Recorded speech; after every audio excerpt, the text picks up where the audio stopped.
Welcome to our It's So Fabulous vlog.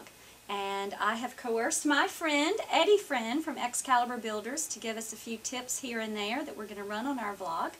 And Eddie and I were just having a little conversation that designers and builders don't always agree on, and I thought it would be fun to just bring this up. So one of the latest trends in building and certainly in remodeling or building a kitchen is, what do we put on our countertops? And as a designer, designers right now, you know, we get tired of things really quickly, and we're tired of granite, and we've done the concrete thing, and we've done tile, we've done different stone, soapstone. So the trend now is marble.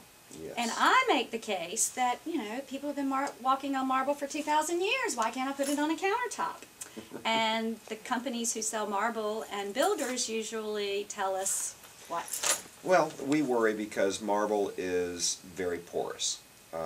So marble is easily stained or scratched because it's softer than granite is.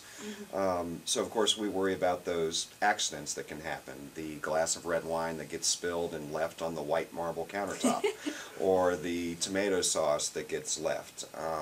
A lot of times we worry about it in bathrooms as well, because your perfumes and makeup and things like that can leave stains. So we worry about it from that customer service side of things, that something can get damaged much easier. Right. So what if I win the argument and I convince the homeowner that marble is fine if you don't drink red wine and you don't have a bunch of kids? So if I convince them and they're kind of loose and they can go with things not being perfect, what happens if it does get damaged? Well, the first thing is to make sure that it's polished and sealed so that you're protecting it as much as possible. But when the inevitable happens and you get that stain, you kind of have to decide at what point do you want to go in and address it. When there's one stain, when there's three stains, when there's four. But what you can do, it's stone, and because it is stone, you have the ability to sand down the tops of it. They have several different products they can treat it with that are products that can bleach it out, or that they can try and darken over those spots where you've gotten the stains, and then repolish it and reseal it.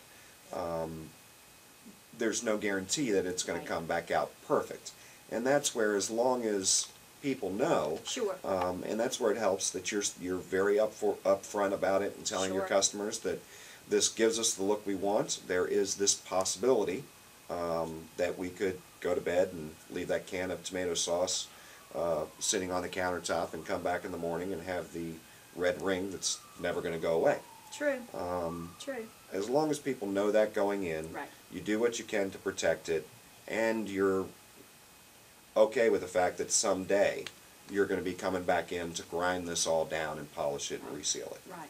And there you have it, a little tip from my friend, Eddie Friend, and we're still friends even though we sometimes disagree about little things like that. That's construction. The great thing is that in the end we always come up with a good solution. Thanks again, Eddie, and you guys go have an It's So Fabulous day.